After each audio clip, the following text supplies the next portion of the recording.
as I said, it's experiencing a demographic winter. The priests are old, the people are old. There's nothing there. It has no roots in tradition. It's slowly dying on the vine.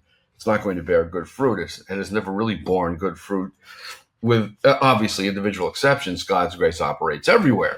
I mean, let's face it, there are people in the Novus Ordo who exhibit greater piety than certain traditionalists. We have the phenomenon of the ugly traditionalist as well as the heterodox Novus Ordo theologian or priest. So it isn't simply a question of we are the elite, we are the pure ones, and they are the evil ones. No, that's not how it works. But generally speaking, overall, the Novus Ordo milieu is decaying and dying. There's just no question about that.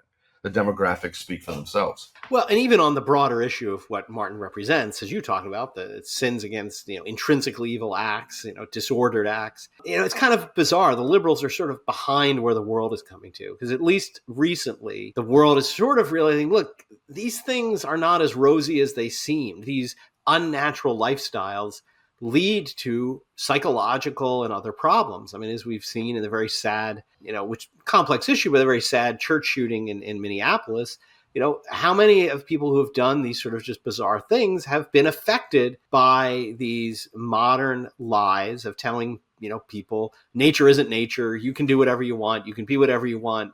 You are defined by what you do, as you said, rather than ontologically. And, even more moderate liberal are sort of waking up. Maybe this wasn't the greatest panacea that we projected, where James Martin is still full steam ahead, and there's at least some in the Vatican, willing to keep promoting him. Well, the transgender delusion is the last extremity in the secular realm of the degeneration of liberalism into basically a diabolical cult. What else could you call it when parents impose upon their children the surgical removal of their sexual organs